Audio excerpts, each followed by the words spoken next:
Yeah, yesterday was a very busy day, but amazing. I'm pretty sure it was hectic, right? It was crazy, yeah, but it was great. You know, I landed yesterday morning and I went to the hotel. I got 2 hours sleep, but I went into a deep sleep. I woke up, I was like sideways, but yeah, no, it was great. It was obviously, you know, I got to meet a lot of people yesterday as well, so it's always nice to meet fans and stuff. And the reaction last night was great at the signing. I really enjoyed singing it. And yeah, it's pretty cool first day. Right, I'll kick it off with just a very simple question. You spent like almost a decade with Westlife, and the band disbanded earlier this year. So what do you think is the hardest part of going solo? I think just getting used to being on your own. You know, it's different, but it's not really hard. It's just new, and it's kind of it's exciting, really, if I'm being honest. This is a kind of fresh start, and I'm getting to do what I love, which is singing. But yeah, just getting used to doing things on your own is different, and you have to get used to it. You have to be a lot more focused and alert all the time. You don't have somebody else to take the question if you're a bit tired, or you don't have time to be tired. So yeah, but yeah, I like it a lot. I feel like I've been doing it for longer than I've been doing it. Now that you're solo, any embarrassing moments so far? Embarrassing moments? Not really, no. It's been all kind of. It's been very, very exciting the last few months. I've been traveling the world. Obviously, this is my second Asian trip. My first time obviously in Malaysia as solo, but it's everything is very exciting when you do something for the first time. So whether it's an interview or whether it's a TV or performance, I'm loving performing, singing my songs, because these songs are my songs and I wrote them. They're very important to me, and I know everything about every single line of every song and how I was feeling and why. And it's nice to be able to talk about my songs and really, really kind of mean something to me personally. Shane, can you tell me about your the album? Yeah. Yeah, the album obviously it's called You and Me. It's it's my first solo album. It's an album that I took a lot of time to make. It took nearly 6-7 months to make the album. I got to spend a lot of time writing songs, which was amazing for the first time, and never knew I could do it. To be honest, I never knew I could write songs like I could, and I found it quite very kind of therapeutic. I found it very kind of relaxing to write songs.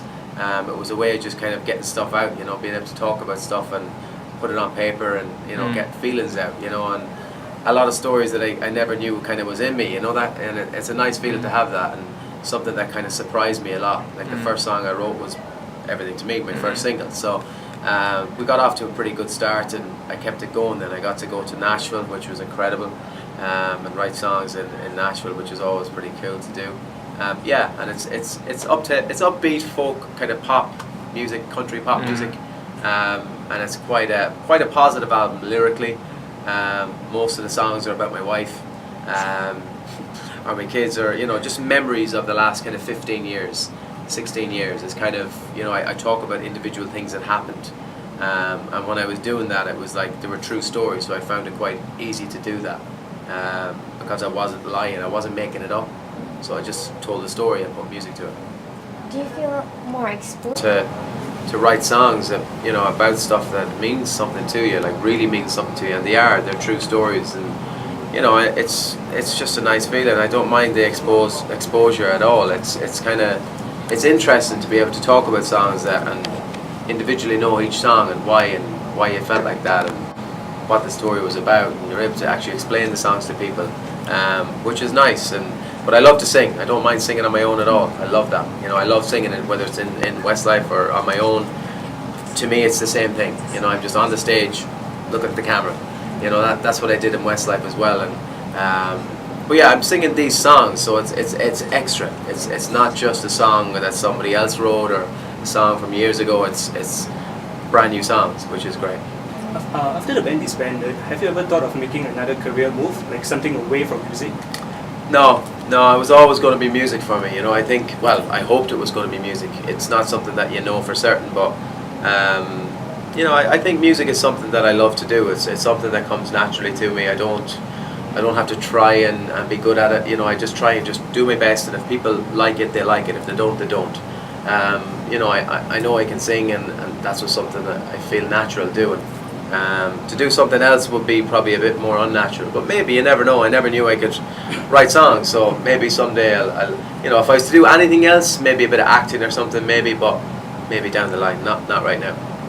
Has your taste in music changed now that you're playing solo? No, I like every type of music. You know, most types of music. You know, I like not crazy into like real fast dance music or heavy metal music. I won't be crazy about that. I love pop music. I love country music. I love jazz music. You know, I still like all the same artists. Gaga? Say again? Gaga? Yeah, Gaga. I'm not crazy about her new stuff. Not really. Okay. I like some of her older stuff. It's incredible. Like, she's amazing. I went to see her in concert like only 6 months ago in London, and she was amazing live show, because it was just hit after hit after hit after hit. Like, all the songs are so famous. I like Rihanna. I like Beyonce. I like Justin Timberlake. Bieber? Justin Bieber, yeah, I do actually. I think he's pretty cool. Yeah, he's got great songs. You know, I like One Direction. They've got great songs. My kids love One Direction, so I hear a lot of them in the car. You know, Daddy, put on One Direction. So you know, I have to play their CD a lot in my car. But yeah, they're great. They're great. But I love pop music in general. You know, I love Blurred Lines, Robin Thicke, one of the best songs in the last 20 years. Are your kids fans of your music? Oh yeah, my biggest fans. Oh, okay. I know they are. Yeah, they like listening to a lot of my songs. They always want to turn on different songs that are their favorites, and they want to turn on that one. And if I put on another one, they go, no, put on the other one. So yeah, they're. But it's good, you know, when kids like music, you know, they don't think about the songs. They listen to melodies. They don't know what the words are about. So if that's kind of how I tested some of my demos. I used to put them on, and they would really like one song, and like a lot of them songs that they really liked are on the album.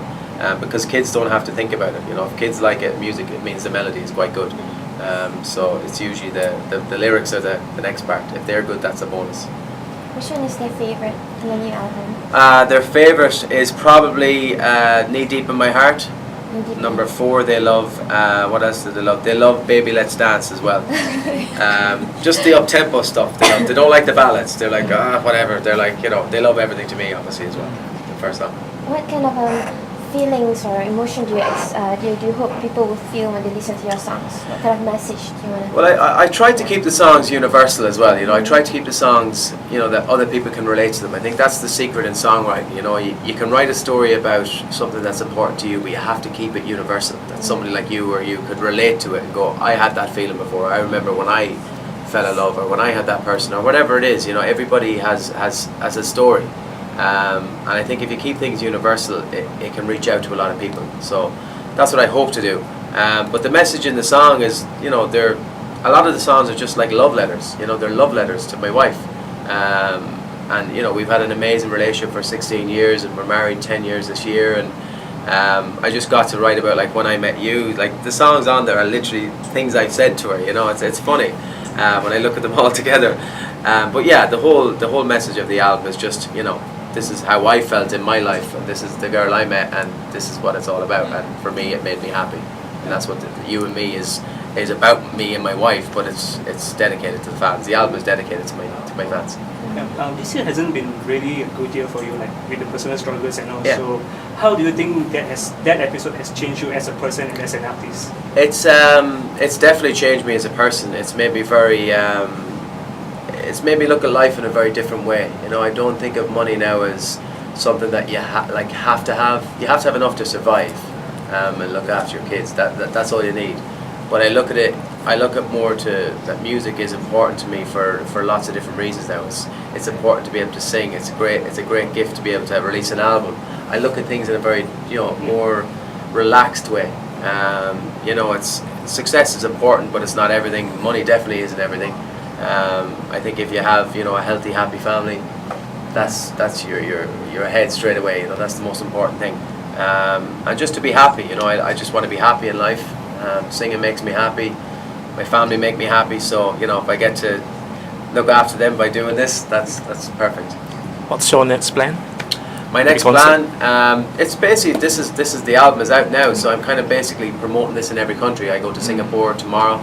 I go to Taiwan after that, and then I'm back to Ireland and the UK. Next year I'm going on tour, my first concert tour. I hope to come to Asia with that middle of next year. So that's kind of it really at the moment. It's just releasing songs. There's going to be 2 more singles, 3 possibly singles in the next 7 or 8 months, and that's the plan. And hopefully break into countries and try and get into markets and hopefully be successful in some way. Have you tried the Malaysian food? No, I haven't. I was told to try a fruit. What's the fruit called? Durian. Durian. It's a Head was kind of going, oh. Yeah, they call it Malaysia's king of fruits. Malaysia king of fruits. Well, Yeah. look, I'll definitely going to try it. I have to try it now because everyone's talking about it. But I've had mixed reports about it, so I'll have to wait and see. But no, I'm going to go for dinner tonight, so I'm going to hopefully have something in between before the Shout Awards tonight. Last two questions. Well, with so many boy bands around these days, like One Direction and the One Direction, so what do you feel about them following Westlife's footsteps? Well, they're all. I don't think they're following our footsteps. I think they're all creating their own individual footsteps and their own success. I think they're great. Both bands are doing very well. I think One Direction are probably the more favourite band in my house, as in my kids love their music, so I get to listen to their albums every day nearly. But yeah, they're great. I got to meet them as well a few times, and they're really nice guys, and they met my kids and stuff, and they were very nice to my children, so I won't forget that. And I think that's things you don't forget, and they're very normal kids, like they're kids at the end of the day, and they're having incredible success, and I love to see that. I love to see bands doing well. I love to see singers doing well, because it's great for music. It's great for that people can get that fulfillment from it, and the success is there. It's all about good songs, working hard, and One Direction worked very, very hard, and they've got great songs. Anyone you'd like to work with on your next Yeah, album? it's something that I don't know for certain who yet, if I'm being honest, because I don't know where musically I'm going to be in a year's time. I think the level of the person you duet with is down to the level of your success. And it's something that I haven't a clue yet because I'm only 1 week in. So, but yeah, there's loads of singers out there that I think are fantastic. I think Taylor Swift is fantastic. I think Emily Sandé is amazing. Adele, all the top people in the world. And of course, you're going to think they're the best. But yeah, someday, I don't know. Shania Twain, actually, I love Shania Twain. I think she's amazing.